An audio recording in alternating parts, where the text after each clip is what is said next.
Well, thanks for braving Easter. Well, almost Easter. This is like the hardcore group. This is great. We should write a paper together. Because everyone else is probably on Easter break, right? So, I'll just wrap up with the last data set for Calabi Yau manifolds. And then I'll go to do something completely different. And then all of my students can go to sleep, and you can go to sleep as well. And then I'll just do a little bit of neural networks and why that even helps. Or I can skip it if you only want to know about neural networks. No, that sounds good. Okay. So,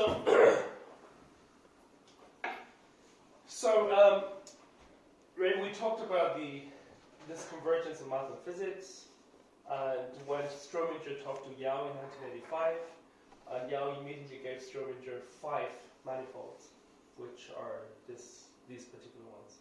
So these are projective varieties as polynomial in a single projective space. So any one of these. And then that wasn't good enough because they were looking for specific Euler conditions. So then we got to this data set, which is to generalize a single projective space as ambient space to a product of projective spaces.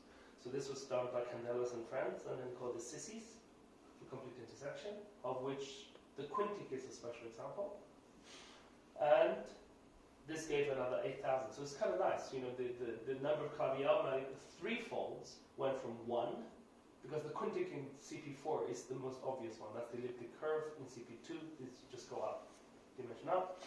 And then it went up to 8,000. And then this wasn't good. This was biased. So they had another one. You'll read about it in this book. It's a fantastic book. Then they tried to balance this. So by generalizing CP4 to weighted CP4, and this was more balanced, another 8,000. This is Ed's favorite one, because Ed wrote a nice paper on this with Berman and myself, just doing modern data analysis on this data set. So that's fine. So we went from 1 to 5 to 16,000 within 10 years. Which is actually quite impressive, right? You know, this is 1990. This is still people. This is like Pentium 5 or whatever Pentium stage, and they had to create 8,000 manifolds of this type. So then these gentlemen took, well, I skipped the elliptic.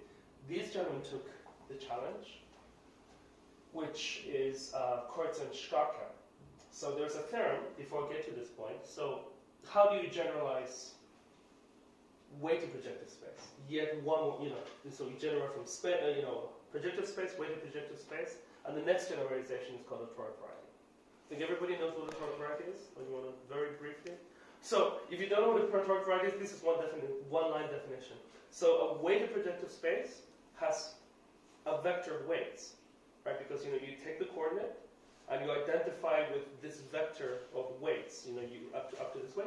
One definition of toric variety is of taking this one vector of weights. You take a list of vectors of weights, and then try to play with that integer weights. So this is a definition of toric variety that's not given in Fulton. They always do with like polytopes, and by the time you're through with that definition, you're gone. You're lost, right? It'll take you like a month to untangle that definition.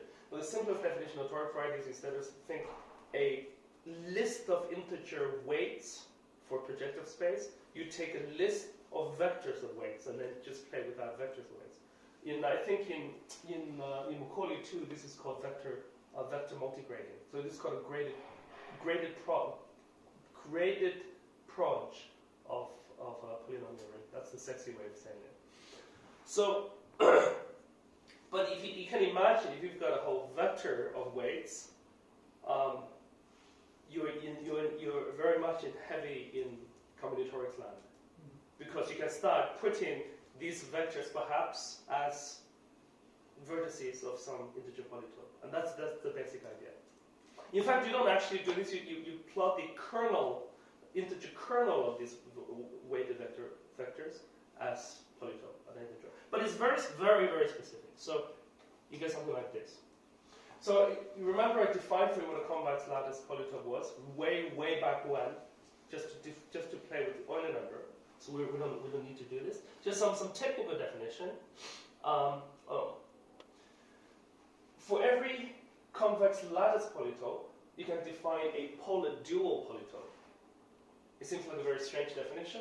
What you do is, so remember that, well, I mean, I gave you the two equivalent definitions of the convex lattice polytope, just integer lattices, and it's every hyperplane, so there's no like kinks. So that's convexity. And polar dual is consider everything which dot product is greater than -1. So just like, you know, imagine something that does this, some kind of a dual.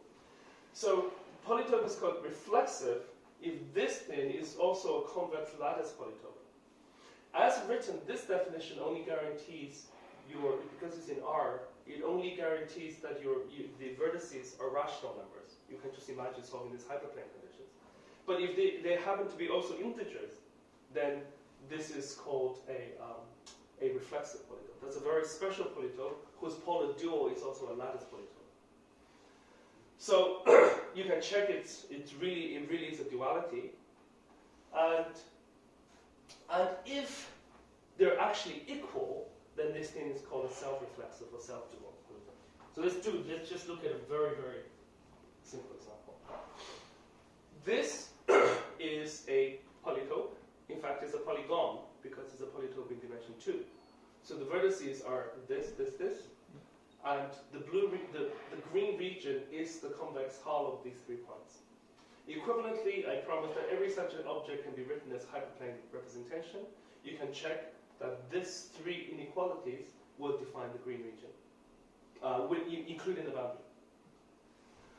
So if you take the definition of the polar dual, you can check that this is actually dual to this, in the sense that everything in this green region dots everything in that green region to be greater than -2, or greater or equal to -1. And this is an integer polytope. You can check that these are the vertices. And as promised, if you have this convex hull, it must be representable in terms of hyperplanes. So these are the 3 bounding hyperplanes. So these two are a pair of dual polytopes, and it's reflexive. They're both reflexive because the dual of the dual, they're both integer coordinates. That's kind of nice. You can prove that there's a nice theorem that reflexive actually means there's only a single interior lattice point in dimension 2, which is kind of nice. So immediately you ask the question, how many ways are there to classify reflexive polygons up to SR2Z? And this was done by the Italians in the 1890s. I mean, they would think, I don't know why they were thinking about this problem. This problem was solved by Fano, Del Pezzo, these like ancient names. And there are only 16 of them. It is quite surprising. You can check these are exactly the 16. If I can get to it. Where are the 16? Where did it go?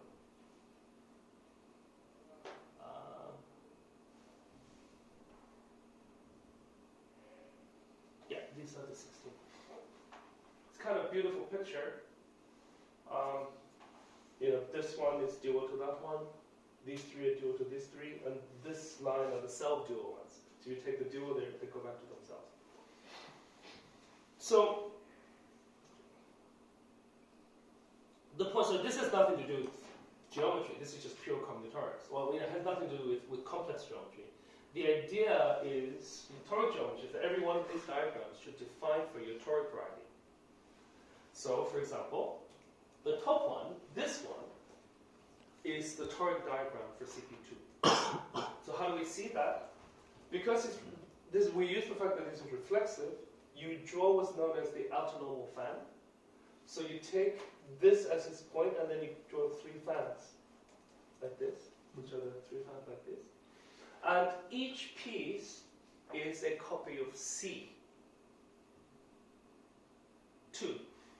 Each piece is a C2, and the transition functions will be pasted accordingly. And we know that CP2 is made up of 3 copies of C pasted in this way. So that's how you construct the variety out of this. This has nothing to do with Calabi Yau. This is just a general way of constructing a complex algebraic variety out of a diagram that looks like this.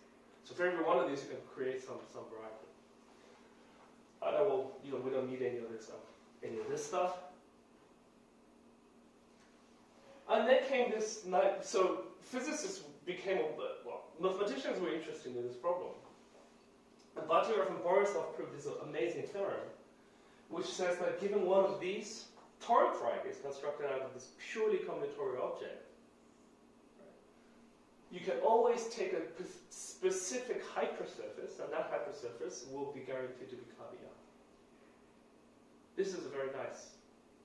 So suddenly, the construction of Calabi Yau manifolds became a combinatorial problem, right, of polytopes, rather than all out, Sissies a bit messy, weights. Now, the weighted projective spaces will automatically be in the set, because that's a single weight, right? It's not a weight of vectors. So it subsumes immediately anything that's here. Not necessarily Sissies, because they involve more than one single hypersurface, but the hypersurface in these ones that are subsumed in this data set. So, for example, CP4 is this reflexive polytope, because I said it's a simplex in dimension 4, so it has 5 vertices, right?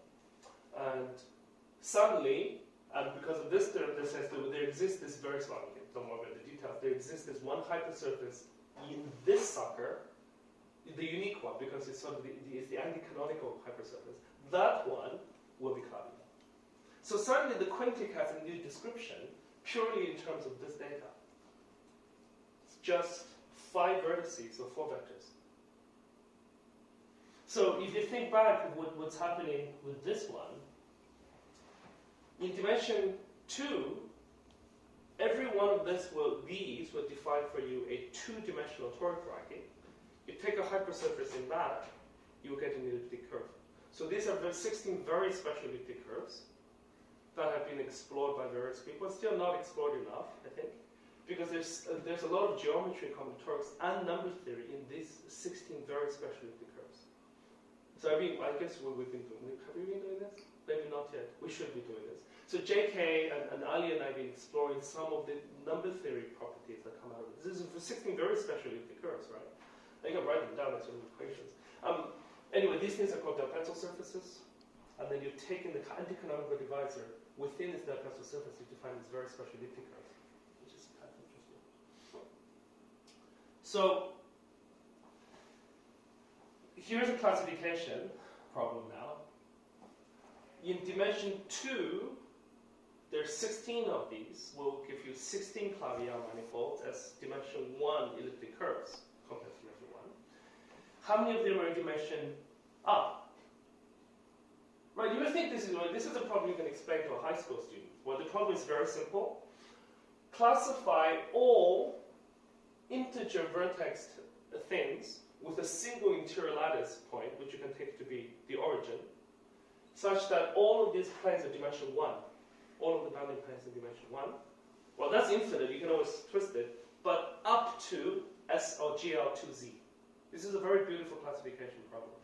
So in dimension 2, the Italians have already realized there are only 16 ways to draw it. So these are 16 ways to draw polygons, which have lattice entry, but only has a single interior lattice point. That's the problem. And then classify it up to A, B, C, D, such that AD minus BC is 1, plus minus 1. That's it. So this is actually still an open problem. We have no idea how to solve this problem, which you can explain to a high school student. But just do, dimension 2, it's been proven that every dimension, this problem is finite. There's a finite number of them. You can show, I guess you can show by some distance count, or some pick formulas, some version of it. In dimension 3, you have to construct a polyhedra whose vertices are all integers, such that there's only a single interior point, can't have any other one, and such that all of the bounding faces is distance 1 to that single interior point. Well, nobody knows what this number was until in 2000, these physicists said, I'm just going to do this by force. And they ran this on some Pentium machine. And they found 4,319 of these. But like, it's totally crazy. Like, what the hell? Why is this next number 4,319? So, and then you can draw them. There's a beautiful database. We mine this as much as possible. It's not too bad.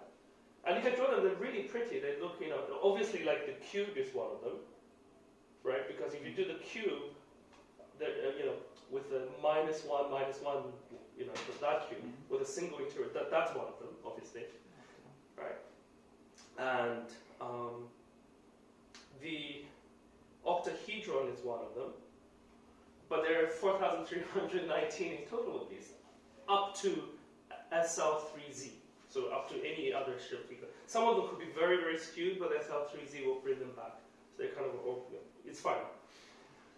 And each one of them, so take the cube, for example. The cube would be the analog of the square. And the square is actually P1 cross P1. Which is a two-dimensional complex surface, and there's an elliptic curve which sits inside that P1 cross P1. So the cube will be P1 cross P1 cross P1, and there's a specific hypersurface in that, that's Calabi Yau, and that's a very distinguished K3 surface, as I promised, it has to be K3.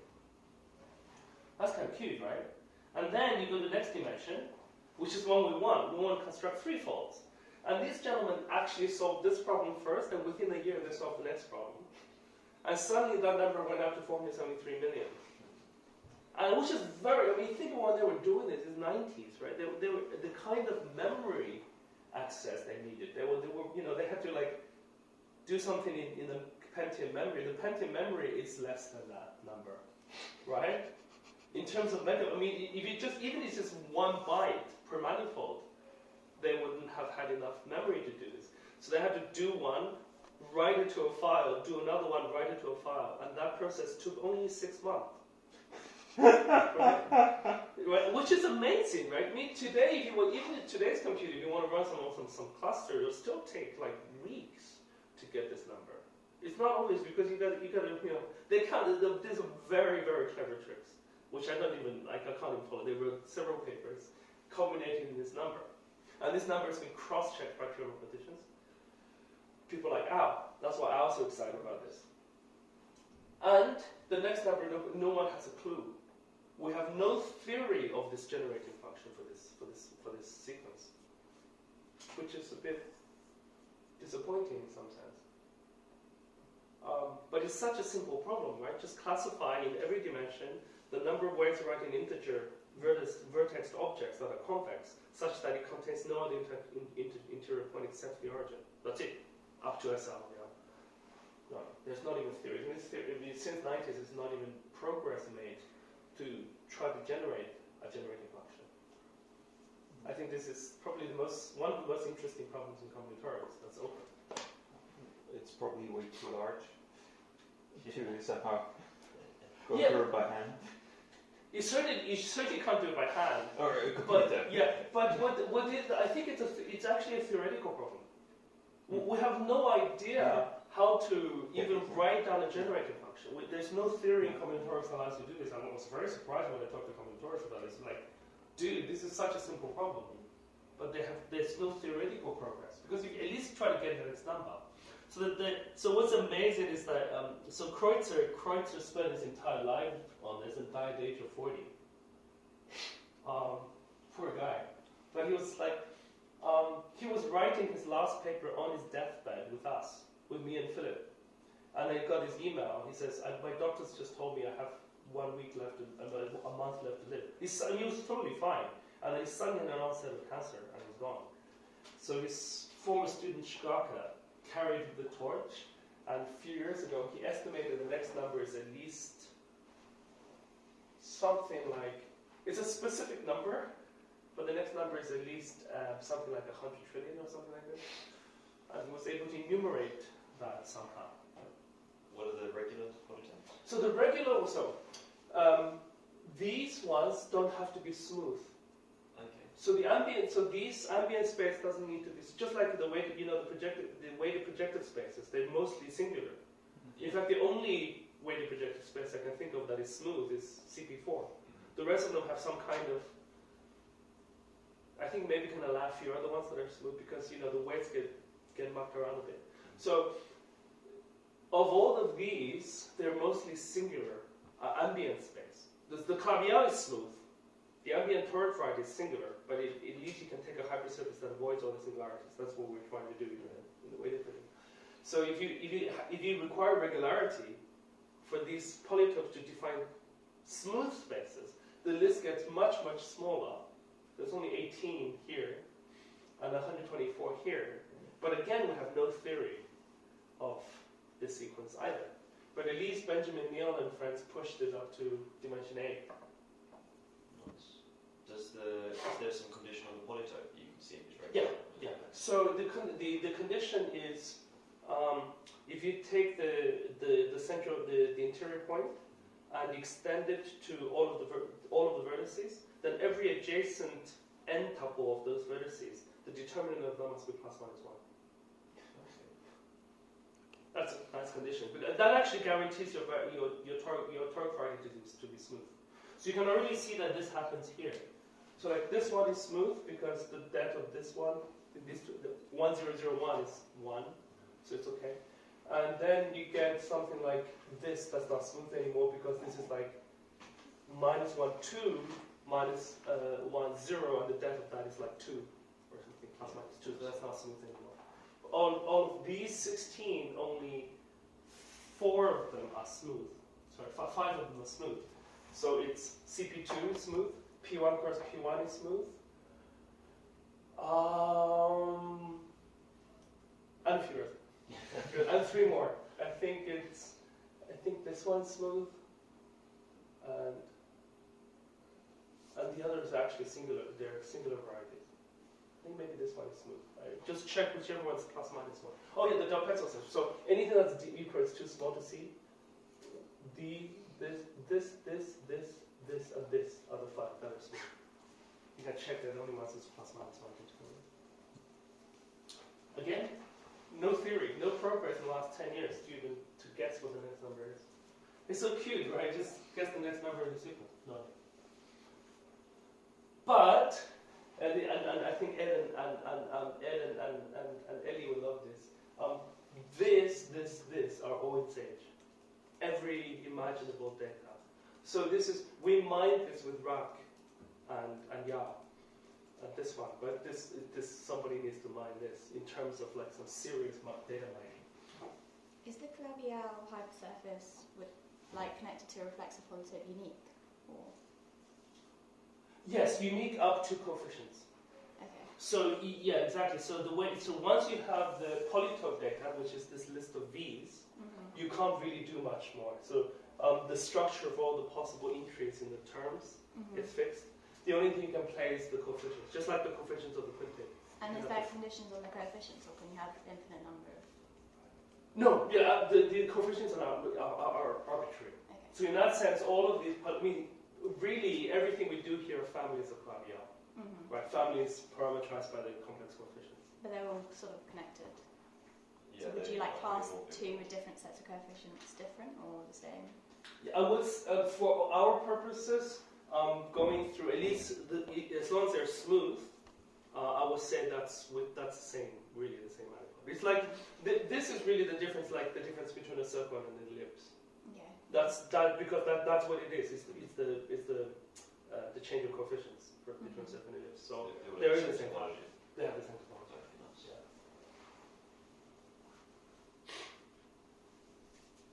And these guys spent 20 years of their lives doing this.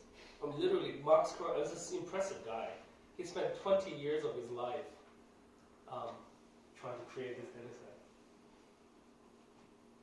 And even on his deathbed, he was writing us. Actually, it's like, I have only a month left to live. I would like to see this done, if possible, before I go. It was only like 40 something, like 40, early 40s. It's dedication. Good guy. So anyhow, this is still being mined. The beautiful thing about these ones, the Hodge numbers, you can write explicit in terms of combinatorics. The Euler number you can write, again, explicitly, but the actual individual Hodge numbers, because I remember, index theorem always turns everything into integrals, you don't have to do much work. but individual Hodge numbers can be written explicitly because of the combinatorial nature of this. It's not pretty, right? You know, it's like you have to find all codimensional, you know, subdimensional whatever simplices within and sum over this. I think recently, I think that was the contribution of Parabagin and Vishnu and people. They were trying to rediscover this through a neural network. Yeah. Which is nice. So if you, Is Kandel still at Oxford? yeah, he just retired though. He's now actually most of his life is now in China. Oh. Yao is also retired. Like you know, Yao's retired. He's this year, so he's in most of the time in Tsinghua. He has a new center, which I encourage everybody to go. I couldn't go because of COVID. I mean, literally new. The center was started in 2021 during COVID. It's affiliated with Tsinghua University, but they built this new mega multi-trillion-dollar whatever. Yeah, because you know you're Yao, right? He said, "Can I have $1 trillion or something?" They said, "Okay, maybe $1 trillion. Can I have $1 billion?" But that's certainly fine. Anything within 10 to the 9 for Yao, you don't need duplication. Yao just says, "Can I have 10 to the 9 whatever?" and then it's given him the next week. That's good, right? That's like a good power to have, which is fantastic. I mean, instead of like, that's doing such great. I mean, Yao's doing such great things for math because you know he has that power, and we just say, well, let's build a math institute and just generate all these things. Fine, but you know, what's interesting is that even after this, so we went from one manifold to 5 to 16,000, and the next one suddenly went up to 500 million. Or whether it's still more, we have no idea. I mean, this is like, because I said, oh yeah, I partially lied to Ellie. So, given each polytope, you have different triangulations of the polytope. And different triangulations could give you potentially different hypersurfaces. You do need to desingularize. So that previous formula was in terms of the triangulation? The previous, good. So different triangulations will give potentially topologically different Calabi Yaus, but they share these Hodge numbers. Okay. So they could have different second Chern classes and different triple intersection numbers. But cohomologically the same? They're, that's what I want to put, But they're, in Betty number, they're the same. Even refined Betty number, even Hodge, they're the same. But they could have different, finer structure. And that hasn't been done. We still, we did an estimate a few years ago, and if you want to triangulate all of that, and then check whether they are indeed the same, we don't know. It's too much. So it's some estimate maybe 10 to the 10 to the 5 potentially of if you triangulated this entire set, and then you have to check it. 10 to the 5. Yeah, 10 to the 10 to the 5. Oh. No, sorry. No, that's too much. That's too much. So sorry, that's not true. 10. Something on the 10 to the 10 to the 2. But still, it's not a countable number anymore. Well, it's countable, but it's not you don't want to count it on the computer. But this is still very much in progress. We have no idea how to really deal with this data set, like in a traditional way. So, what do? I'll skip that. I mean, it's freely dynamic. I mean, this data set, because it's just 500 million, sets of matrices. Right? It's only about 7 gigabytes. I mean, you've downloaded it. We've all downloaded it. No, you haven't downloaded it. It fits on your phone now, right? How can you walk around town without having this database on your phone? There's QPython for Android, and then you can just run, TensorFlow on this, like as you walk and talk to your girlfriend or boyfriend or whatever. Everyone one should do. But it really is. So you can download it here. This website. Oh, that's TU. Yes. That's right. This is your undergraduate. Yes, that's right. Yeah, I visited them. Of course. Kurtz is gone, but Schrock is still I there. was at U, not TU, at the Vienna Museum. Ah, okay. But I did also visit the uni. The Schrödinger Institute is part of the University of Vienna, right? I think. Yeah. But anyhow, so as an undergraduate, you should have just walked across to these people and asked them all about it. And there are a few more websites now. This is the one we did. Yeah, but anyhow, so it's about 7 gigabytes. And every self-respecting mathematical physicist should have this on his or her phone. I'm totally lying because I don't have 7 gigabytes of storage on my phone. What is the storage on your phone? 20 gigabytes? This one like 6. Oh, 100. Oh, wow. 600. Well, then you definitely should have it. At Forrest should like, why don't you have this? Why do you have all that gene data? And you don't have this data. It's so nice. That question? Yeah, it's so nice.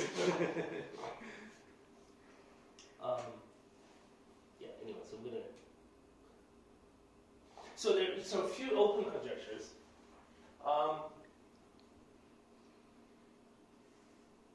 So the Sissy one, of course, this is not representative of size.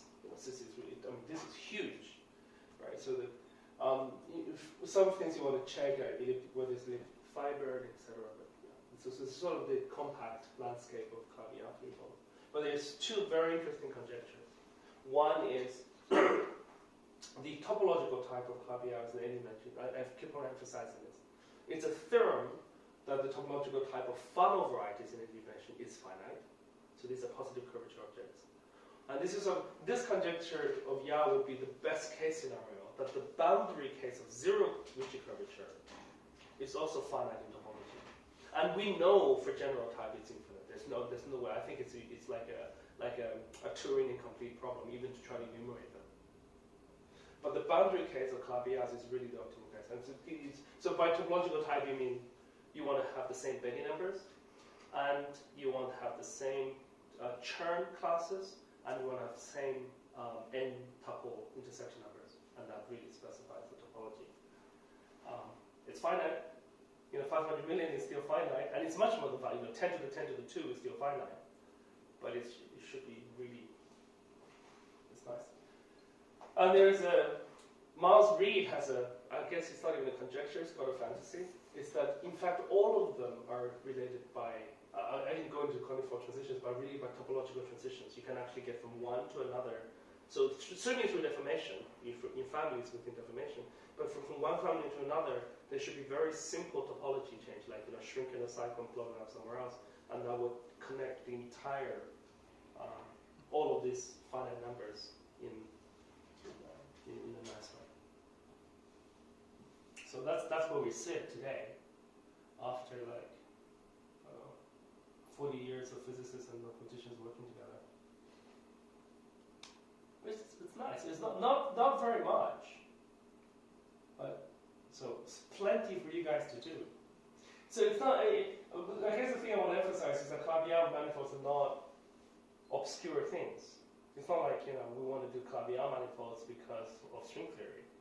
And this kind of the idea of the Calabi Yau manifold existed long before any physics, and physicists kind of stumbled upon the most interesting geometry because that is the boundary case. All of the final ones have very good control. Toric final ones have good classifications even, but this this is the best of possible worlds. This boundary case of zero curvature also belongs to this finite type classification, and we just have this whole. So I will skip everything else because that's just too boring, and I'll skip all of these. So even though it says 137, it's far less than 137.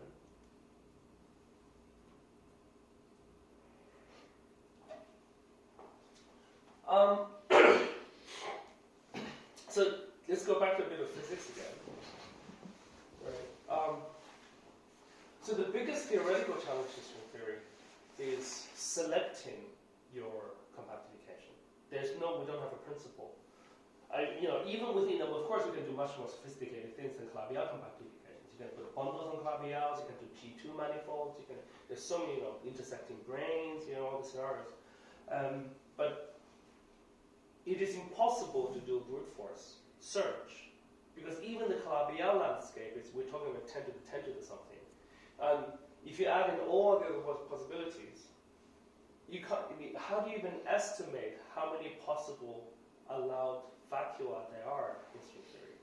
So there's a recent program I didn't even mention by Vafa and friends called the swampland conjectures, which is a statement that they're trying to rule out so nothing to do with string theory, if you have a quantum field theory that could couple to gravity, or at least have gravity in it as a UV completion, what is the space of such allowed possible quantum field theories? So apparently, I don't work on the swampland, but apparently even just this one simple statement, just have a quantum field theory such that gravity is part of a UV completion of this quantum field theory.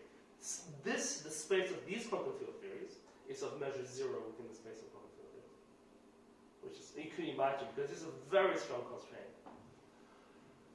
I guess what was surprising to Vafa and people was that they didn't realize it was going to be this constraint. Maybe every couple of them you have one that can couple to gravity, but no, it's really so you will be interested in this. Can you convince? So Martin's job is to convince his advisor, Sir Martin. This is Martin Jr. and Martin Sr. Can you convince? I'm going to say this is recorded, so it's fine. So I can, as an advertisement, can Sir Martin Harrer work on this problem as well, please? Because it's such an interesting problem.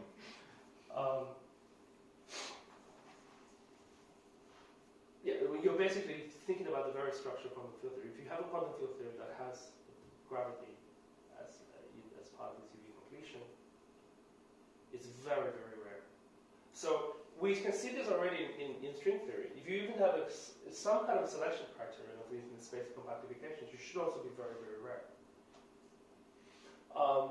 And it better be rare, because we're really talking about enormous numbers. Sorry, I misquoted the 10 to the 10 to the 4. It should be, an estimate in 2018 is that of the 500 million, there should be 10 to the 10 to the 4 number of different triangulations, and therefore that many different, potentially different, topologically distinct caveats. But we were doing this, and we actually brute forced triangulation. We got a Microsoft grant to do this, because in 2014 the best supercomputer at the time was the Azure, the Microsoft Azure platform. So we had to use that one in order to even go up to H1 and go to 6. And we know very well now that you should remember this number. H11 in this Koichichkaka data set goes up to 960. Because so far that's a bound, and nobody's ever found anything bigger than 960. So from 6 is very far from say 960. So it's not, this kind of brute force, it's just not over. For the swampland conjecture, what kind of swampland conjecture?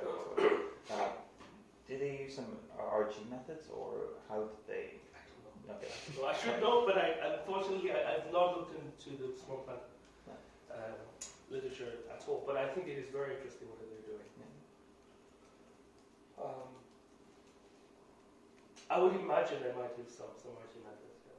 But there's something definitely one of the most exciting programs right now. So what I'm talking here is sort of complementary to that.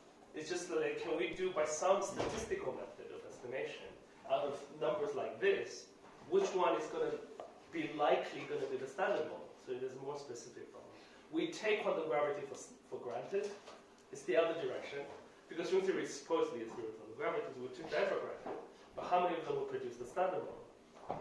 And we estimated for various groups of estimated, and it's about 1 in 10 to 10. In terms of getting the matter contact, it's 1 in 10 to the 10. So like, Philip calls this the des res. I think even the English people here don't know what the des res is, right? Thing of God. Hey? Thing of gods. Oh, nice, nice one. No, I think that would be rest AE. That would be the AE. Oh yeah. Yeah, I think no. No, it's got nothing to do with this. This des res is, believe it or not, an English word that people used to. You probably don't know. Your parents might know. In the 1970s, if you put an advertisement in a newspaper, and I want a desired residence, or you want to have a desired residence, this is the, Hyde Park is the des res of, whatever, Hyde Park 1, the address, Hyde Park 1 is definitely des res. But Hyde Park 1 also goes for 100 million for a flat, so it's definitely des res. So desired residence, but I think you don't use this anymore.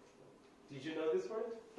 English people do it. This is English people, English gentlemen of the Candelas generation.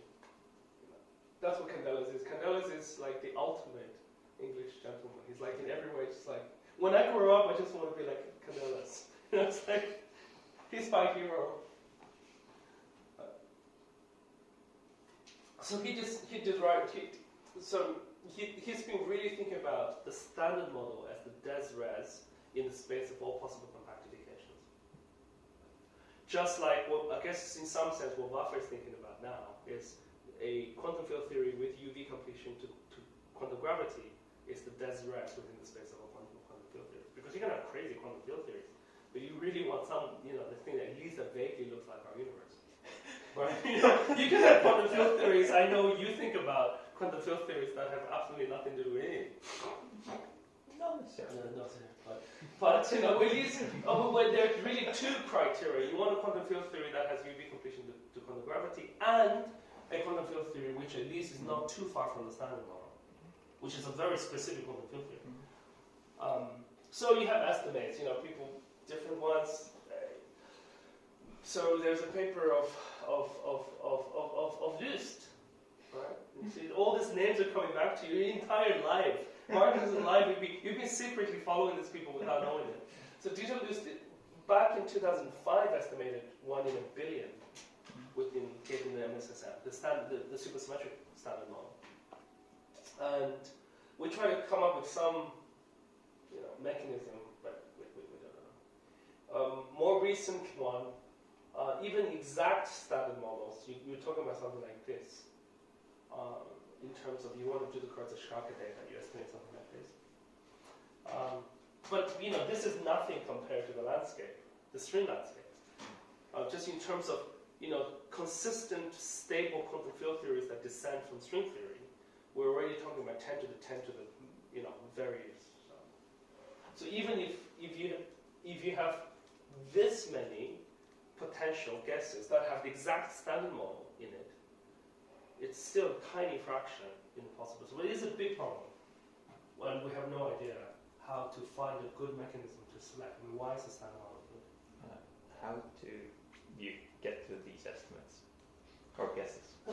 So this one and the ones that we've been doing here with Anders and these ones, that was actually done by brute force, believe it or not. Because we can do now, computer searches can do 10 to the 10, and you can just keep on scanning through them, find like, okay, this one has 15 generations of electrons and 5 million Higgses, that's probably not good. Out, right? And then you really look for the exact standard model, or the supersymmetric, but that's okay, this is the starting point. And then, these guys, they actually scanned through 10 to the 10, which is quite impressive by 2012, and they found 200. When we with Bird and friends, when we were doing the very first one, that was just, by pure luck. We had no scanning method, and we just happened to have found one. But then it's good enough to do this. This number, however, is just a pure extrapolation. Let's just go up to, go up in H11, let's see how many more we find, go up in another H1, how many we find, and you plot the curve and say, well, actually, we kind of whole case data, we probably have this many. It's like, we can't possibly enumerate all of this, right?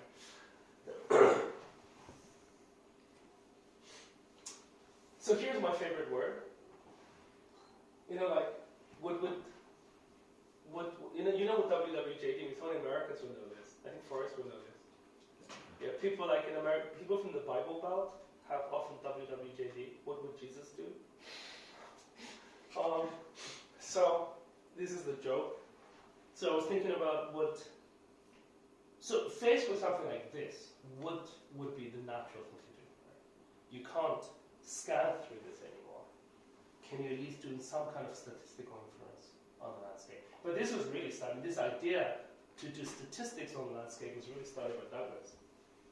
But using very, very subtle stats. So he didn't have data. This is a pure statistical estimate that Douglas was doing. Using stats that's way above my level of stats. But my level of stats is very simple. There's some data, I can do some mean, I can do some thin extrapolation. Now but since 2017 I was doing something a little more sophisticated. Let's do some modern data analysis. And this is what we've been doing with Ed and Ellie and all my family and kids ever since. Which is, you should really try to do this with machine learning. You can't possibly do any more searches.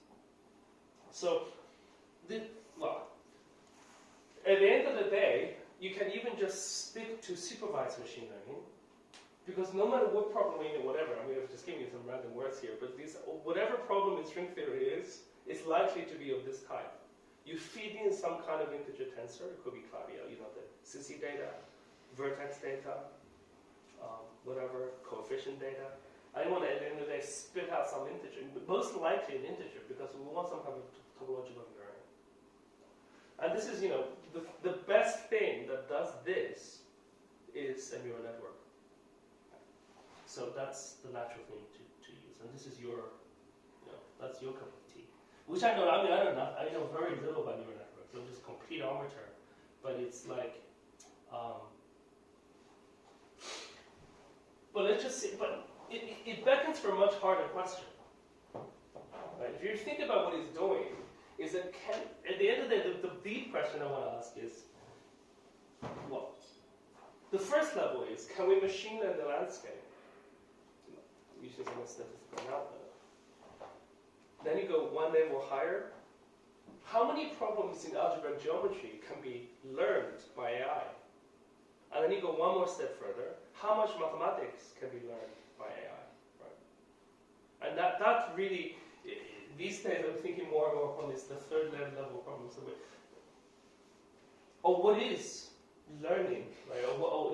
Indeed, what is mathematics? Right? Mathematics is a sequence of formal statements. Right? And how much of this sequence of sequences of formal logic can be processed as a language by AI? I think that's the deepest level we can go. I mean, of course, we know this problem is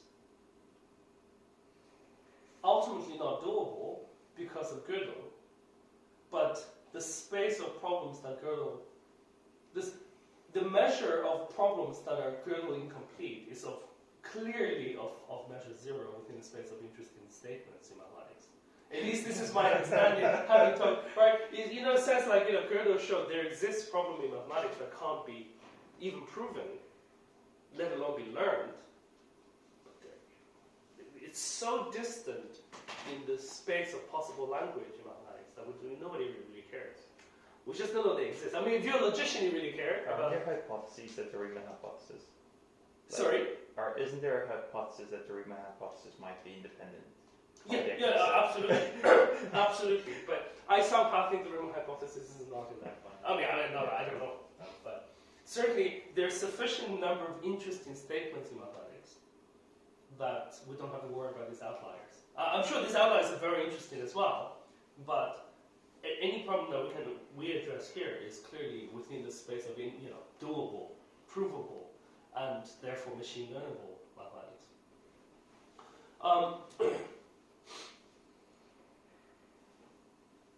2017 is it was kind of in the air, so some of my friends are thinking about it along similar lines. But I think they're less fanatical than I am. I've gone off a bit to the deep end in terms of I want to understand mathematics as a language, and if it is a language, then it can be processed as a language by AI. So I'm now confronted with a decision. Should I give like a 5-minute intro of what I know about machine learning for the non-experts? But I think most people in this audience are strangely experts. But I've seen the basics. you've seen the basics. I know nothing about it. Nothing. Okay, great. So okay, I'll do a little bit. You guys go to sleep. Okay, get a coke and have some nuts. Lie down. Get a pillow. So I apologize for the non-experts. Sorry, I apologize for the experts.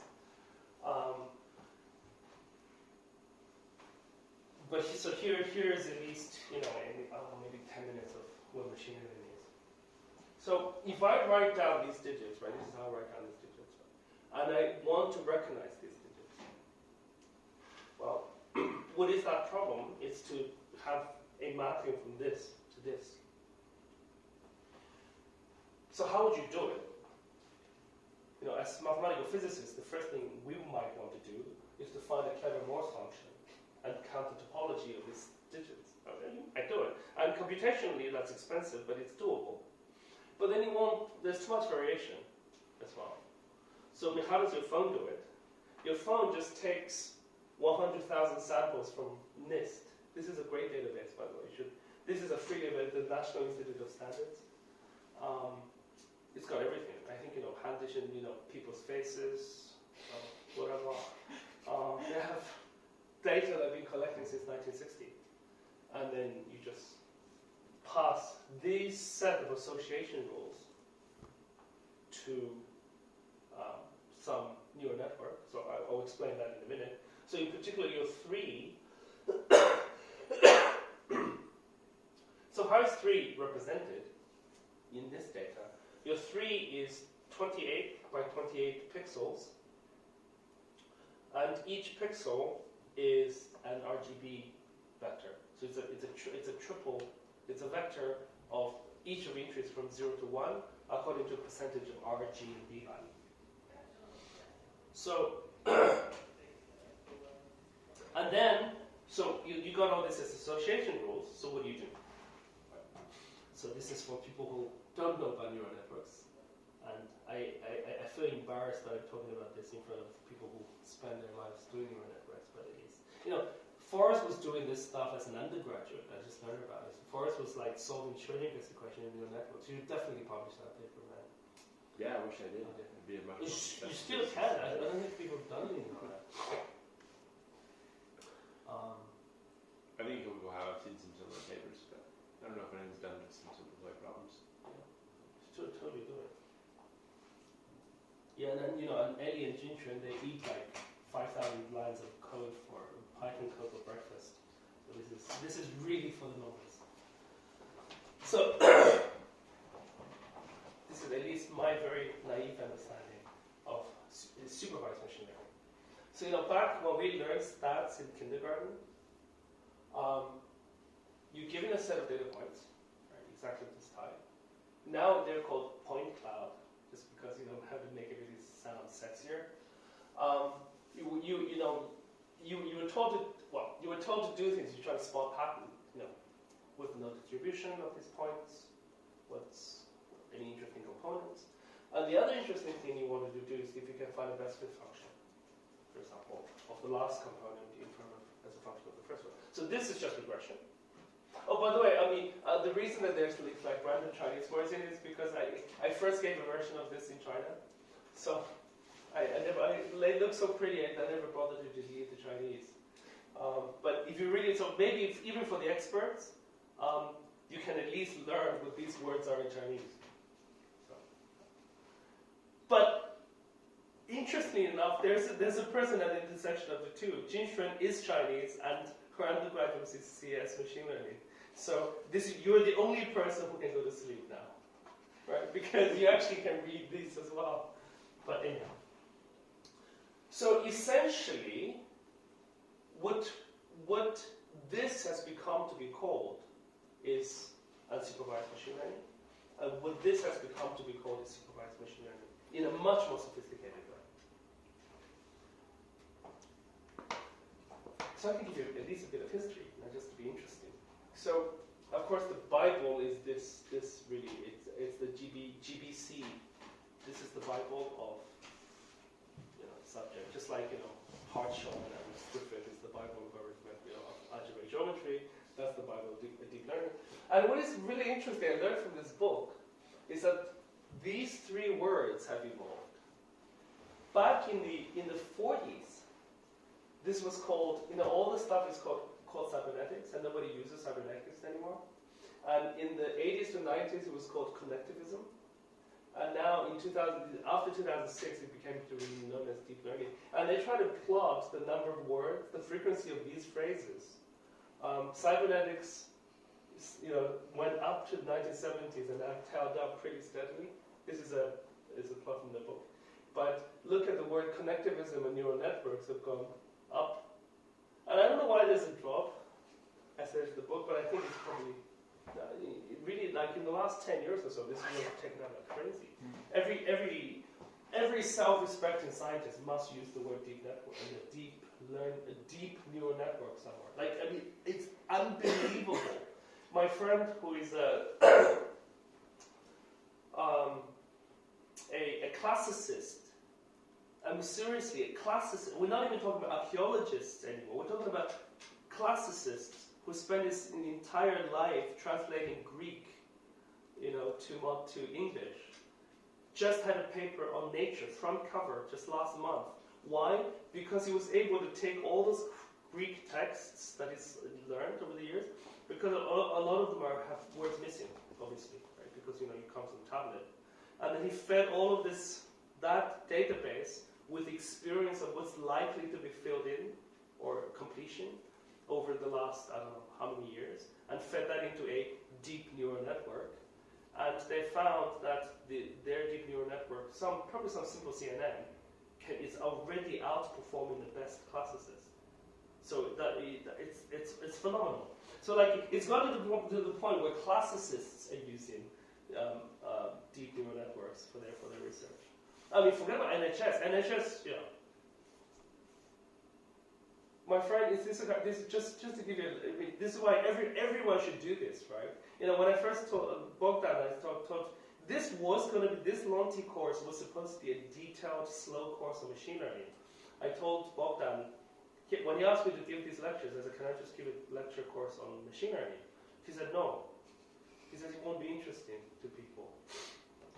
And so I said, "Fine, I'll give a more, how to get the number 2, 0, I'll give a course on topology." But what do you mean it's not going to be interesting? It's like, come on, seriously? This is every single living person should know at least a little bit about neural networks. And certainly every theoretical physicist and every mathematician. It's got to the point, my friend he works for a hospital in NHS, he's a really good eye doctor, he's a famous eye doctor. And he says, it's gone. In 5 years' time, the idea that you should have an eye doctor is gone, because NHS, the neural network eye doctor is already performing much, much better than any conceivable, like today. So if you have a child, don't even go there. Mammograms, X-ray, ophthalmology, these fields of medicine are just going to be gone in 5 years. That's how important it is. So I think, in the same sense, like every mathematician should learn this technique at least, because I can't even imagine doing integrable systems without passing it through some neural network in the next 10 years' time. I mean, 30 years, Google DeepMind is already predicting in 30 years, they will prove theorems better than mathematicians. They will generate new theorems. So, what do we do? I think the future for all of us as a community is to just try to learn this language and then try to work alongside with, automatic theorem provers and stuff like this, because we can't beat them. So I'm giving you something that actually really is important and interesting. So,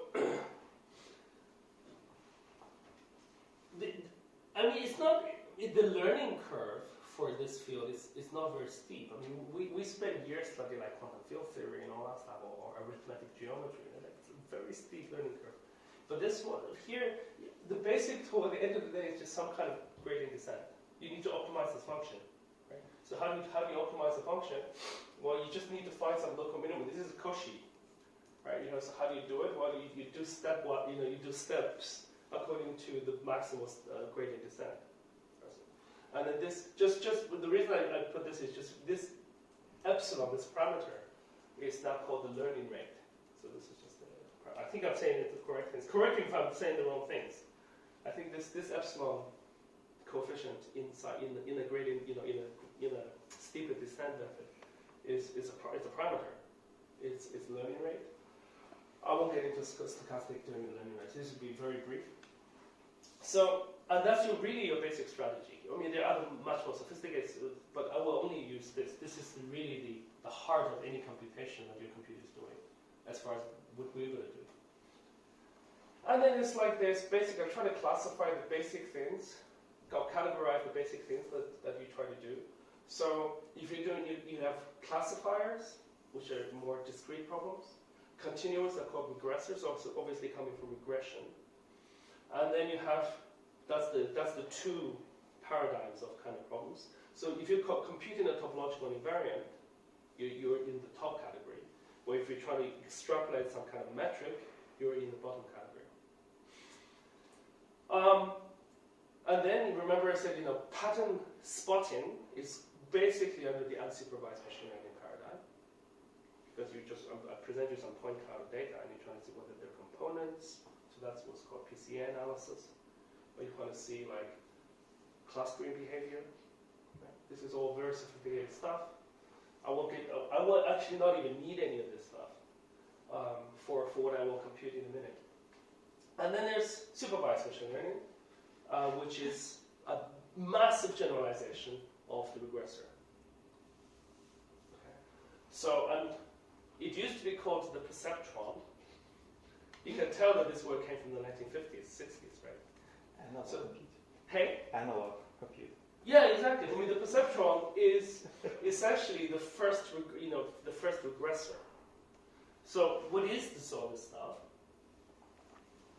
Well, a single neuron is it used to be called a perceptron in the sense that you try to make a function that imitates a neuron. So what's called an activation function. So you want your activation function to look something like this, because that's how neurons fire. Right? So hyperbolic tangents are great. A smoothened out step functions are great. You want some kind of differentiable function. And then you can put in some parameters in, weights and biases. Just like, these are parameters, right? And then what you do is you have training data, which you feed in, which is this association rule. You have some input tensor, a multi-index tensor, and you have some output, usually some vector or something. And then you have some cost function, which you want to minimize that's what the training is. And then you validate on the data that you haven't seen before. It's extremely important you validate on data that you have not seen. Because if you validate on the data, you can do a little bit doing training, but if you validate on your data that you've seen, you just overfitting. Since there could be so much of this, right? These are multi-indexed, so this weights and bias. So this is just a single neuron. This is nonlinear regression. A hyperbolic type function, which is nonlinear regression. And we've done that since kindergarten. But the magic comes in, and this is the part that I really don't know. So for example, common activation functions. Let's see, that's the word activation function. I think Forrest can learn this because Forrest tried to learn Chinese. That's activation function. Sure. So common ones are these ones, like sigmoid, hyperbolic tangent, soft plus, soft max, or whatever. ReLU, will have the rectilinear unit, which is just this function. Rectified linear unit. If you don't have the alpha, I think it's like linear unit. Whatever, right? And identity function is the linear activation function. Remember, everything here I need to modify with weights and biases. So the identity function, I don't mean the trivial function, because you need to multiply this by weight and bias. So an identity activation function really is the most general affine transform. So all of these, you should think about all of these variables has weights and biases associated with it. And then loss functions. So what's a good loss function? Well, the one that everybody knows. So this is the loss function, the mean squared error, right? The sum of the squares of the error. This is one we always use back in regression. Like when we first did our linear regression, this is the function we use. But it's still a very good function. So it's called the SLE, the square error loss function. So for continuous fits, this is still a very good thing to use. And I was told that for non-continuous, like discrete ones, you should use some kind of cross entropy. It's called denoted like C. So you should think about the output D here as like integers instead of some continuous function. And this is, I think, some generalization of some entropy. It's like Shannon entropy or something like this. And that's a good loss function to use. And that's it. For a single neuron, you just feed in data and then use gradient descent according to these loss functions until you find the optimal W and B, and then you have a rigid neuron, a rigid neuron, and then you should which is just the function, and then you try to test on some other data and try to predict and see how well it does. If it does very well, then that's a pretty good trained thing. So I will skip this one because this is apparently I can't even use this anymore. So I will skip it. For discrete, for continuous, you can. I will mention you can use some kind of R squared value. But I was told that in I can't remember what R squared is not good for what? I can't remember the statement even now. For They're outliers. yeah, and also there's something even more basic that you can't use R squared for. For maybe for nonlinear. I think R squared is only good if you have a linear type of function. For nonlinear, you can't really use R squared. I wish I didn't realize that. I didn't appreciate this. Apparently R squared is only good for linear regression, but for nonlinear regression it's not so good. So I really shouldn't use R squared for neural networks. Anyhow. And I don't know what a good measure is. For discrete ones, but this is still good, you draw what's known as a confusion matrix, because these are discrete categories, right? So you have rows of the actual values, columns for predicted values, of the predicted values, so you just match how many of them agree, and you want this to be as diagonal a matrix as possible. So that's called the confusion matrix, and there's some measures. I won't get into it. The measures are like F1 score, whatever these measures are, you want to be as close to 1 as possible. That measures how diagonal your matrix is, basically. So I won't go into support vector machines. So this is all fine. So far, everything I've said here is just Stat 101, which we could have done back in kindergarten. Right? But the magic comes in when you use this magic word of connectivism. And this is a bit of black magic as far as I understand, and it is still the case. Because I've just told you, you've got a nonlinear regression function that looks like this. Right? That's not going to fit anything really, unless you're dealing with something that looks like this. It's not going to be doing anything. So this idea, if you start connecting hundreds or thousands of these things together in some kind of network structure, then you could start approximating a lot of things really amazingly well. So that's what connectivism means. Right? And then this, of course, this thing's called a neural network. Each neuron is an activation function. You hook it all up, and it's called a network of such neurons. And this is called depth. That's what deep means. The more of these, the deeper it is. And this is called roughly width of a neural network.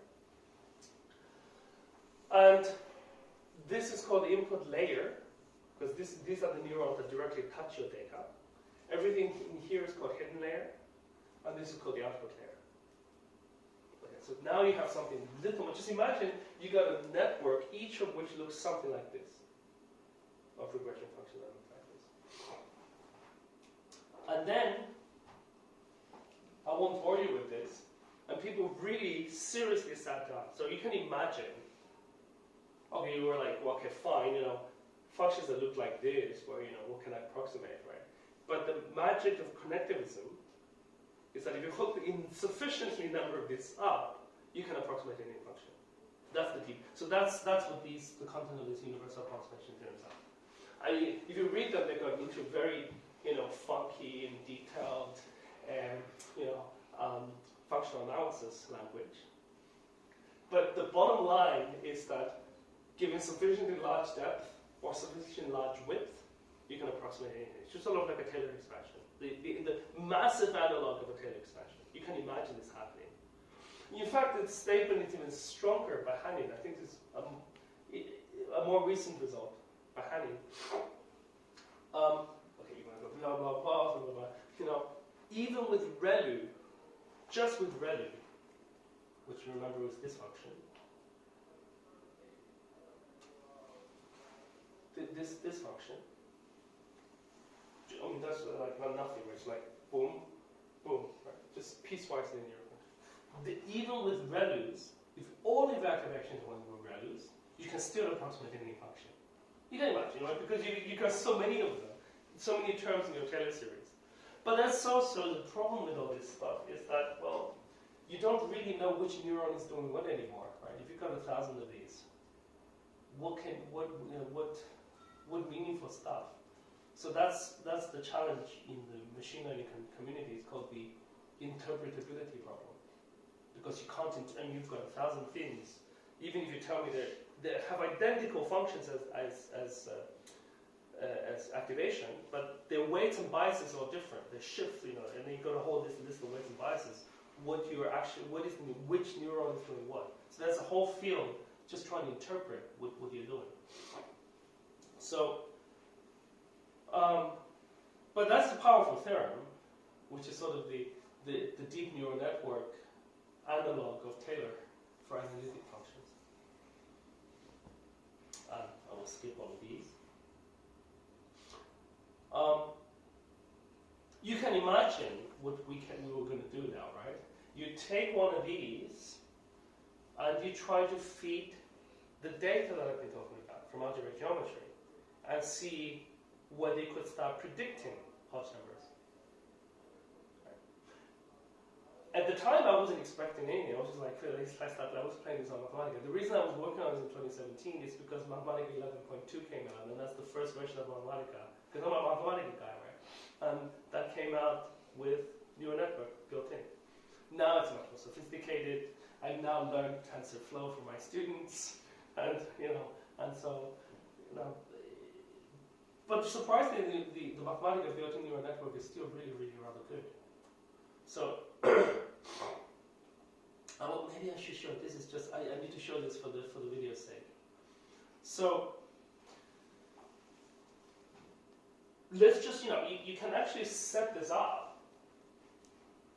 Right? So, for example, take hyperservice. This is Ed's favorite. I was doing this experiment before I met Ed. Now, Ed and Dave Bourbon have improved this by, light years. But back in the day, if you just think about it, just think about what this problem is, right? When I said a weighted projective hyperspace, a hypersurface, a hypersurface in WP4 is specified by 5 integers. Right? For example, when you have 5 integers 1, 1, 1, 1, 1, that's CP4, and we know the quinticant CP4 is a Calabi Yau and has a certain H11. So we have 7,780 of these. So that's a nice data set to play with. Right? And you have this, and we know how to compute H11 because Candelas told us how to do it. Candelas and Hoops and all these people. I mean, these guys worked tirelessly for about a year, to the point that one of the collaborators became a nun shortly thereafter. This is like the most bizarre case. Most people, when they leave academia, they become bankers. I mean, for us, it's so easy, right? I don't know, the moment you leave academia, my friend used to joke, the moment you leave academia, you get 10 times your salary, a much happier life, and, you know, and many more friends. You're talking to normal people, and yeah, anyhow. But this problem, just computing this, went so far that it drove Linda Parkes to a silent nun. She's never spoken again. She took a vow of silence and complete isolation in some undisclosed convent in the middle of America. Because that's a hard computation. If you do it properly, right? Remember all that sequence chasing I'm going to do, right? You've got to take this projective space, desingularize it, get that hypersurface, and then do the Euler sequence, find the tangent bundle of the hypersurface inside this desingularized weighted projective space, set up this short exact sequence, and then induce the long exact sequence from that, and then try to compute the Hodge number. It's a non-trivial computation. Even today. But now that's been computerized, so you can run it quickly. But the question then becomes, can we just guess this? Right. So obviously you can. And now I will give you a demonstration in a minute. I'm going to run some code in a minute. This is Ed's nice improvement on this. I won't get into the details of this. You recognize this plot. But just to drive the idea home, right? Take the Sissy. Right? Remember, Sissy is a configuration matrix. Or take the Kurtzschacher data. It's a matrix of integers, right? But that is simply an association rule again, right? The idea of algebraic geometry is to compute something like some topological invariant from some kind of input matrix or whatever it is. But that's exactly an image recognition problem. So you should use a CNN to make it work. Right? So does it work? Now, how different is the statement that this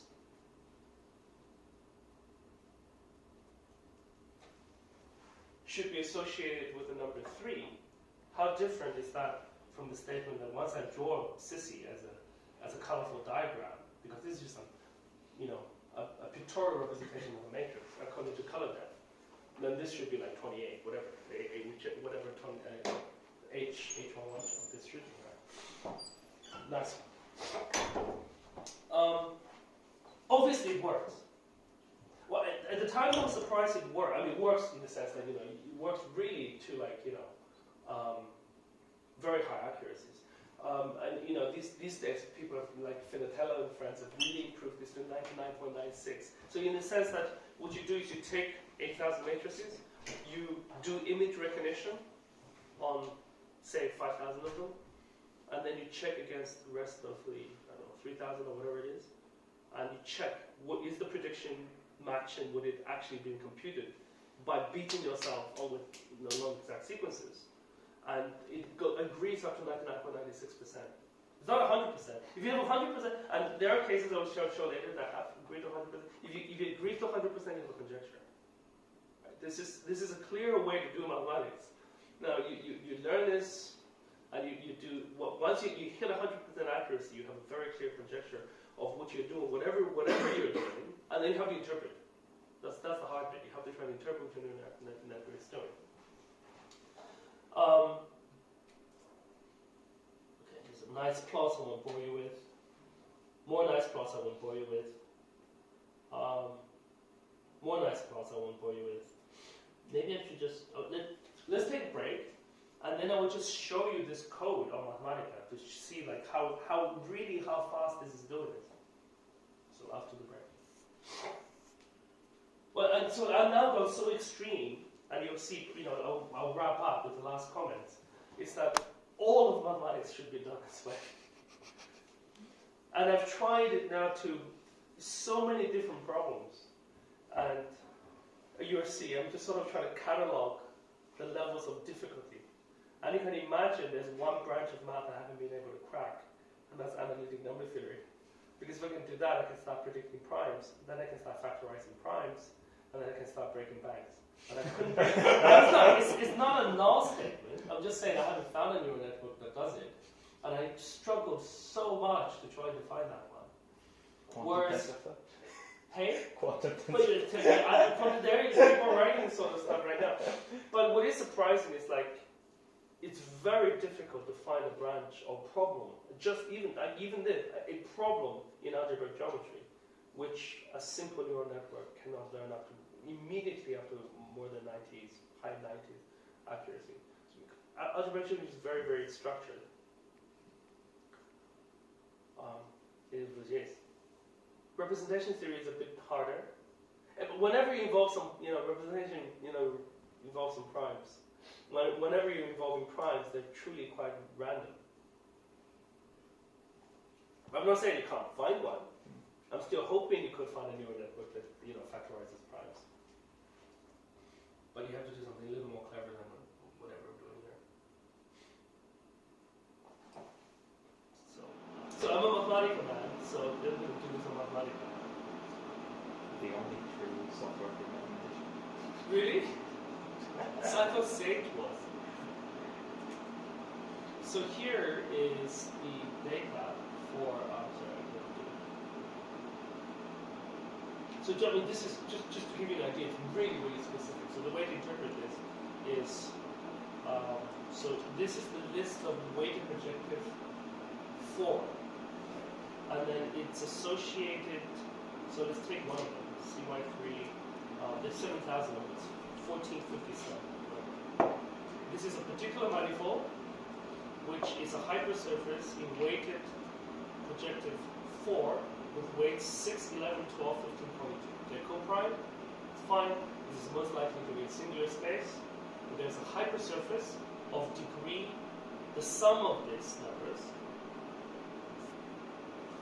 So you can imagine that this is already a non-trivial algebraic variety. It's a hypersurface. So it's a degree 66 polynomial in this weights. So you write it into pieces. So the first term would be z1 to the power of 11, because that's to get the 66. And then you can put the Fermat term, that's 5 of them, add them together, plus all the combinations. This is generic thing. Sorry, could you please maybe make the font bigger? So yes, this you can see. Is it showing up clearly? Okay, good, thanks.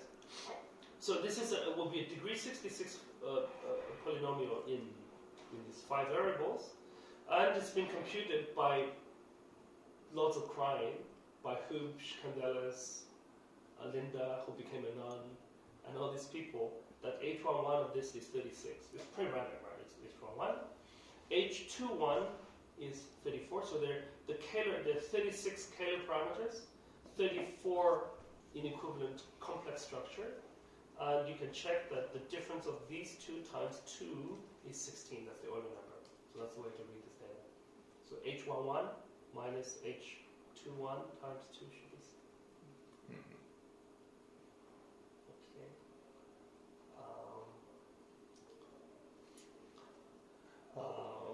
We are missing H00. Yeah. Sorry. Yeah. But that's not right. Sorry, I think I didn't order it correctly. Sorry.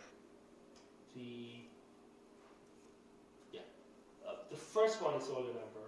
The difference of this is H1, this is H2. So this minus this times 2 is 36. Yes. They never code in public. But it's okay. So this is chi, this is H11, H2. It's pretty random. So you get this number by chasing that exact long exact sequence and desingularization. So you've got 7,000 of these suckers, or 8,000 of these suckers. You can see a distribution. If you want to do the plot of H11, it's Planck. They're always Planck. I don't understand why. Basically, here's a conjecture to anybody who's serious about algebraic geometry. Any data set in algebraic geometry in its topological numbers, it tends to be Planck. I have no idea. Planck or Poisson? Well, Planck, Poisson-ish. I mean, it's really, this is a hard call. It's like this. I mean, it's not like, basically, it's not Gaussian. Oh, yeah. It's more like, I don't know, whatever. And the H2 one is like this. Are they positive? Yeah, they're positive. They're all positive. They won't, I guess. Yeah, exactly. Well, I mean, They get large enough numbers. They're small numbers. Yeah. but it could have been uniform. It could be anything else, right? It could, I mean, you could have picked somewhere else, but it's not. They all look like this. Do they have like exponential tails? Yeah, they all do have this kind of tail. Yeah. Is it exponential? Oh, I don't know. I have no idea. I think ish, maybe. It looks like it. Yeah, yes.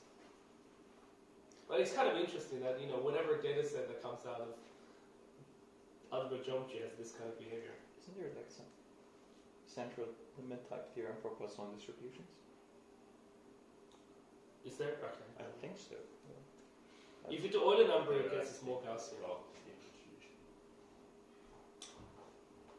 So anyhow, I'm going to put it on the zoomed one. So now the first thing we want to do is to create this label data. Right. So let me instead of doing 24 category classification, let me just do a simple one, because otherwise, just to illustrate for this purpose, it's just going to go wrong if I do anything more sophisticated in real time. So here is established a label data set, and I'm going to call something a large Kähler parameter, or a large manifold, if it has more than 50 Kähler structures, and anything less than that to be fewer Kähler structures. So this is my creating this list. So now you have this classifier, this association rule. So for example, this is the quintic. Its H11 is 1 because it's a cyclic manifold. So it's small in this definition of large or small. So this is 50 of these, and it's less than 50. I have some crazy manifold that has weights 41, 42, up to 1743, has some large thing. But it's not just because if you sum it up, you'd always have a big one. It means you can't spot it that way. Because you can do a tally, you can add of them, you just add it up. About 3,000 or so have small Kähler structure, and about 4,000 of them have big Kähler structure. So now can I train a neural network that knows nothing about exact sequences to just spot this? Can you just even do this? So you set up your training set and your validation set. So your training set will now be consistent of 2,000 samples out of this 8,000. So which is pretty impressive, right? You just want to do less than a quarter of what this is, and it would validate on the remaining 75%. So you're really trying to learn something here, like by extrapolation. So you do this. So this val set of 500 is the validation set in training, because I just want to see the curve, how's it doing. My ultimate test set will be the remaining, 6,000 samples. So then I set up a network.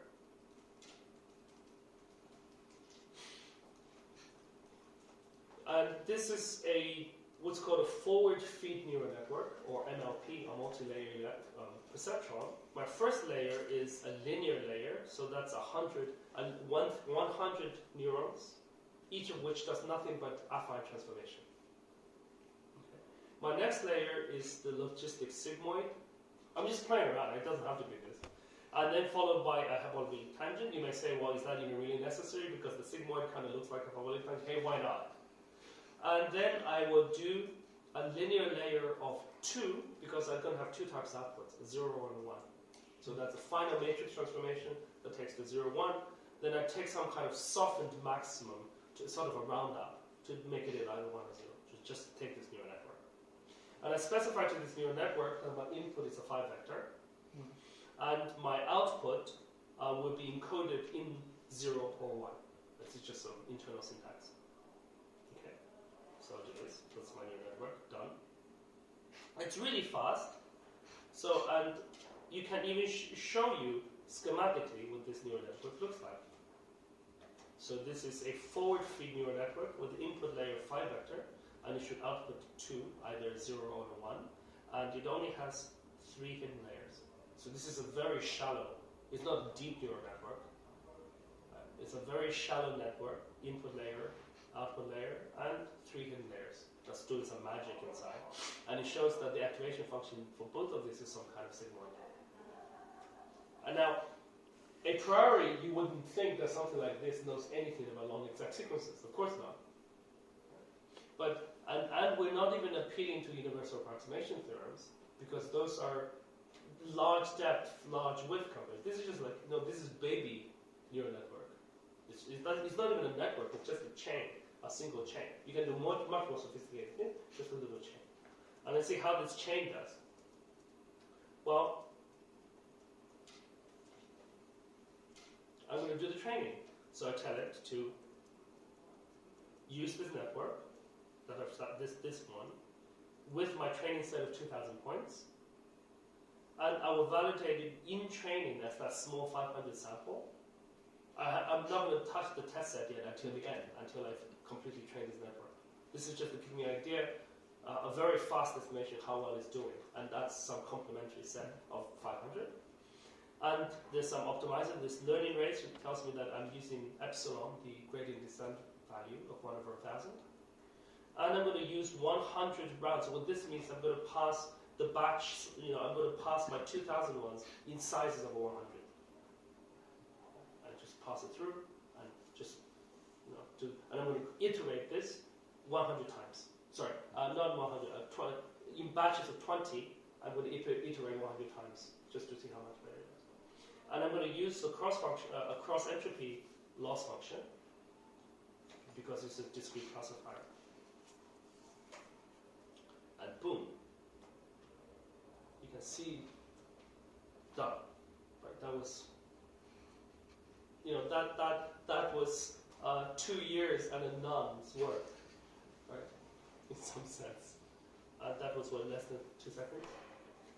So you can see this trend is good. I mean, your loss function is convergent somewhat, right? And then let's just try to do some metrics, right?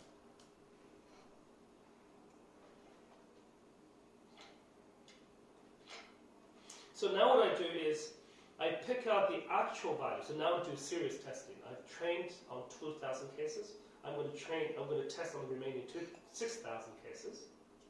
And I will compute the actual value, whether it's 1 or 0, as to the predicted 0 or 1 value. Right. So, done. So that was 2 seconds. That's computed all of the 6,000 cases.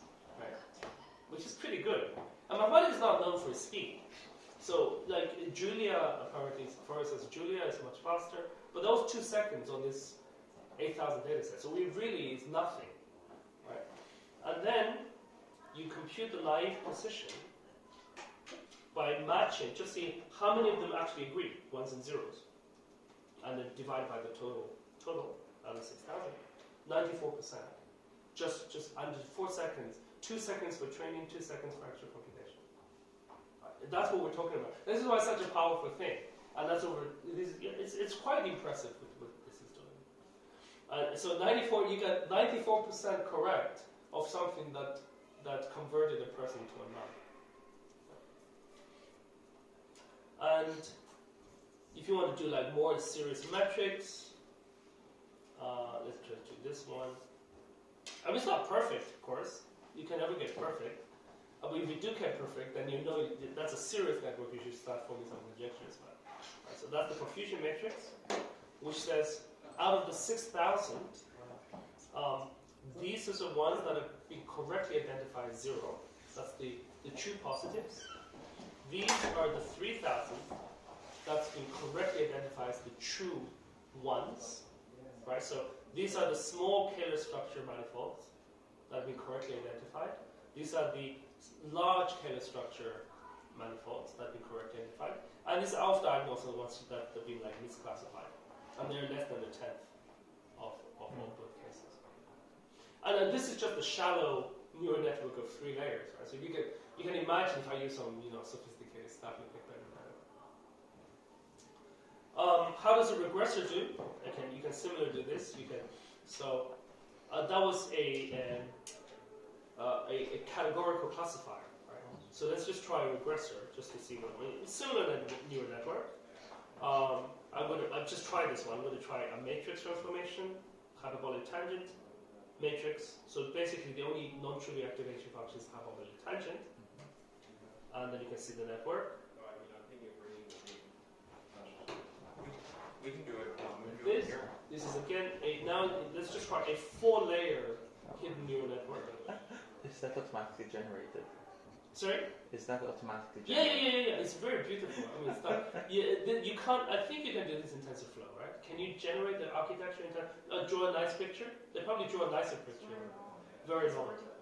Yeah, vertical. But this one, they kind of compressed it. And let's see the training. So this time I'm going to use a regressor, so I will use mean square loss rather than, there's no encoding into 0, 1, no rounding, no round out. Let's just see. So you tell us how many students. So 5 seconds. And that's your regressor. Because it's a little longer, I've used 4 hidden layers. And then, so I've turned this into again, do the same thing. But this time, because I'm using a regressor, the result is going to be between 0 and 1. It's because my activation is hyperbolic tangent, so I just have to do integer round, just to do the test. So that's a predict, so that's done. So it just computed 6,000 manifolds. This is great. I would love to go find Linda Parks and say that this is not doable like this. And then you have similar behavior in the confusion matrix. You can similarly do this kind of thing. So it's very hands-on. The code. All of the available code to this is in my book, which I've advertised. I have advertised my book. I have. Yeah, Calabi Yau. Oh no, you weren't here. Last week. So last week. I'm going to advertise again because it never hurts to advertise your book, because people may buy it and you get royalties. I get something like 50 quid per year or something. That's a graduate text. So this book. I've given contrasting Python code, mathematical code, Sage code, everything's in there, just in little blocks. Just go type it out. You could have it in the online version. Have it on the online version you can copy and paste. Absolutely, yeah, it's on archive. So it is an improved version of the archive because it's all the typos are corrected, the mini bits. The archive one has little mistakes in it because I'm not allowed to correct the archive any further because otherwise Springer they're not making any money. So the archive version it has a lot of essentials. But if you really want to get the details, go buy it. I may collect my £50. Ooh! Oh, I think it's even less actually. It's quite sad. How many sales are there? I don't know. I should ask Springer. Can't be that many, because it's like it's a textbook. But if you write an undergraduate textbook, however, you could make a lot. Exactly. I'm going to do that. I will do it. There's a Canadian math professor. When he died, they found he's got millions. Certainly not from his. He lives like in a penthouse, and then he just made his money entirely by selling calculus, intro to calculus. He got so good that he's made millions over the course of his life out of writing this book, Intro to Calculus. Yeah, and he wrote a lot of books for other varieties, probably learning and machine learning. Merlin, so he must get a then I can imagine. I think that's how the style comes from. Nice one. So let me just wrap up because the pizza's coming soon, right? Hopefully about 5 minutes or so. Oh no, good. I can do certainly finish in 5 minutes. So you can imagine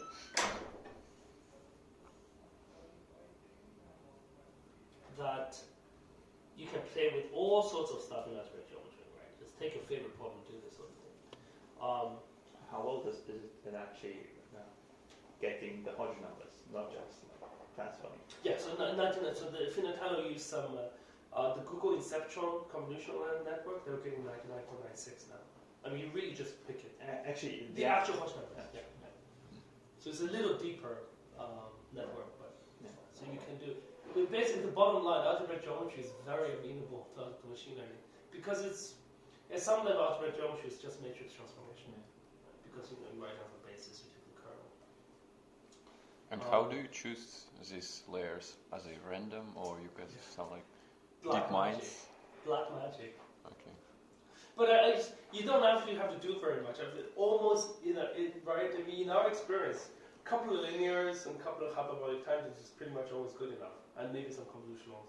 Yeah, it all sort of seems to give similar performance. And Yeah. you can change it, and it gives you a bit better. But So we don't even have to spend so much time like, I'm going to dig deep, I'm going to find maybe this ReLU here, but no, they were pretty much all the You same. could write a machine, an AI to get you the best. Yeah, absolutely.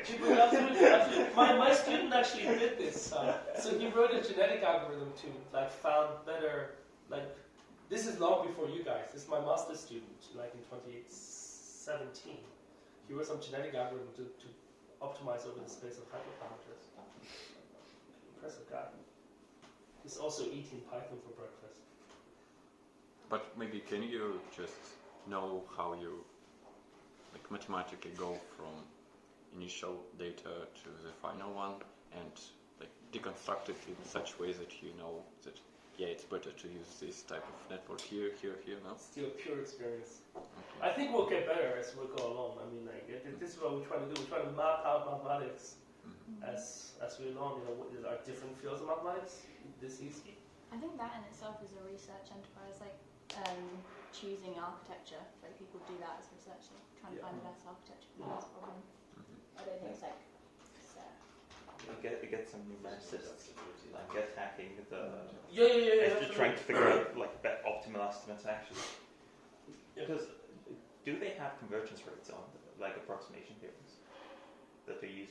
That you can track. I mean, in terms of specific problems. No, do they have some convergence rates on width and depth? Because the I see. The theorems are infinite within infinite limit. You can approximate everything. How well? I'm sure how they quickly. did. People spend their lives on this now. So people didn't think neural networks were going to take off 10 years ago. It's why would you do this? But now it's everybody's using it, and then partially because I think it's just it's more small. Because this laptop is better than whatever. Certainly better than the lunar landing module. Can you imagine? Well, the calculator is better. A modern calculator. Oh yeah, of course. Yes. So amazingly that we're growing this. But here's the key. Here's my zealot's perspective. Right? We've reduced algebraic geometry to an image recognition problem. And I've said this in front of algebraic geometers, and they didn't club me to death. But they said, I agree. I just said, would you agree with me that every computation in algebraic geometry is an image recognition problem of such a type? I said, yeah, sure. It's a hard one, but it is what it is. So that's why neural network was able to pick that so well.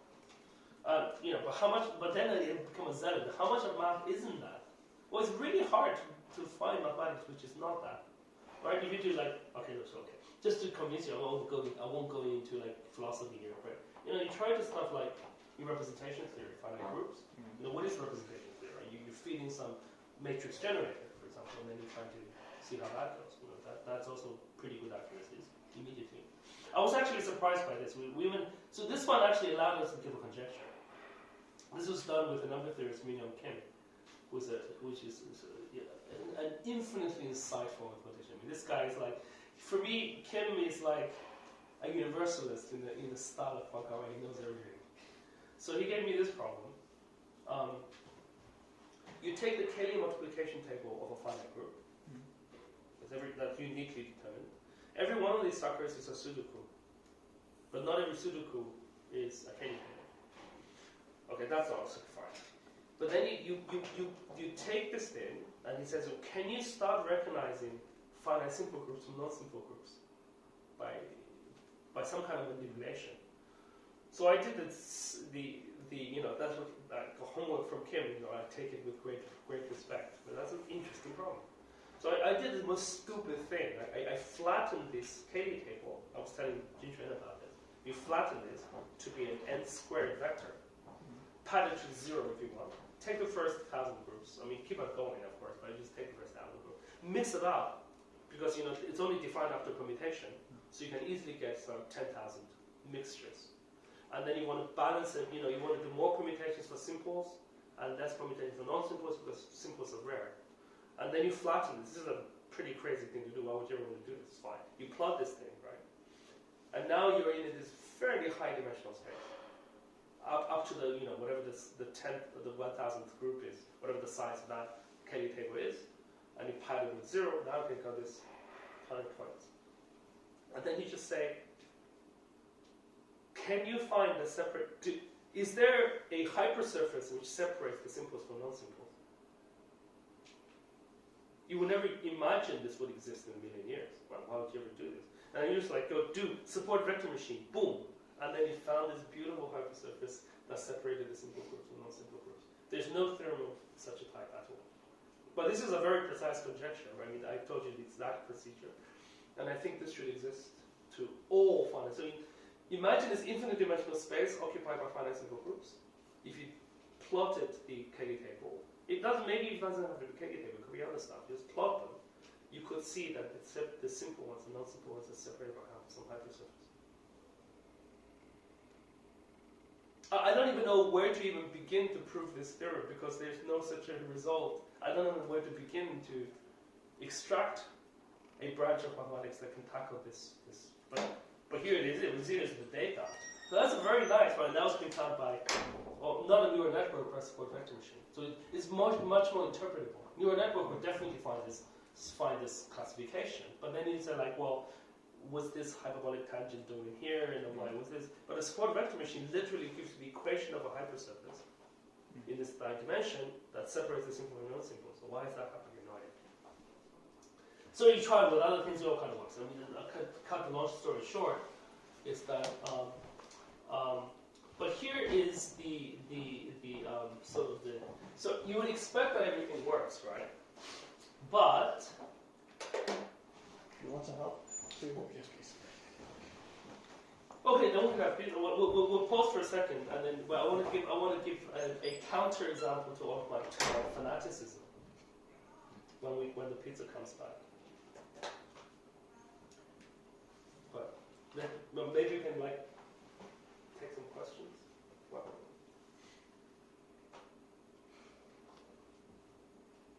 you should try this on every favorite problem of yours, basically.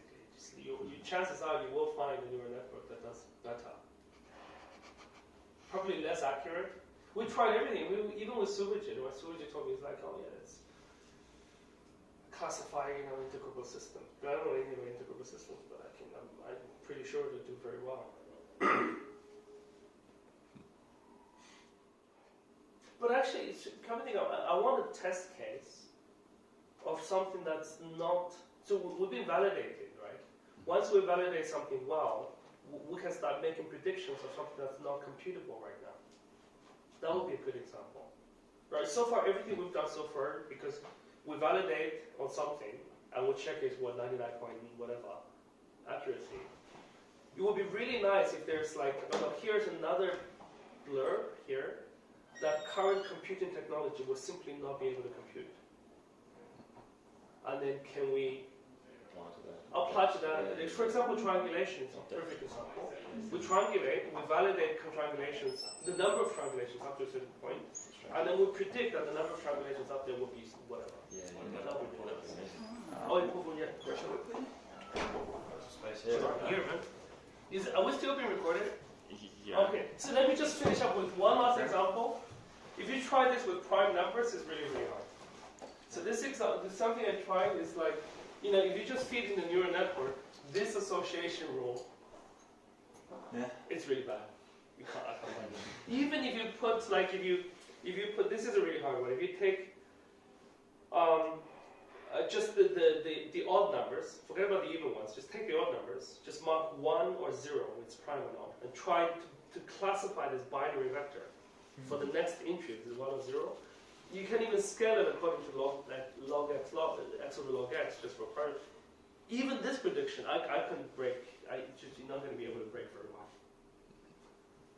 So. Well, I guess there is the philosophical point: is there a pattern or not?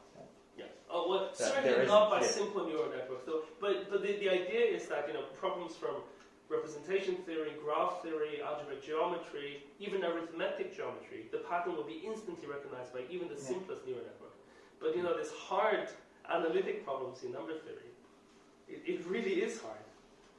You can try to predict the nth zero of the zeta function. I don't know, that I would imagine is also very difficult. So it's not universal. Yeah, the question, I guess, is it random somehow, or is there some underlying pattern? Exactly. There is, or the K tables, although it might be very, very difficult to spot it seems kind of intuitive that there might be some pattern. Yeah, but I don't know.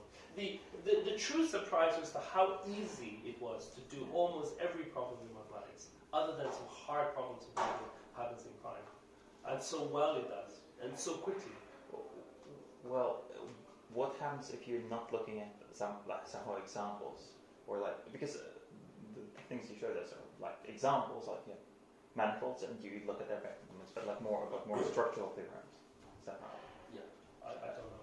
Because I need data. Well, I need actual concrete data. That's, I guess. I'm stuck with actual concrete data. But I'm curious, so take your favorite problem, let me know about them. I think I've taken it. So, anyway, I'll stop here so we'll get this pizza. This is important. Finally, there's pizza.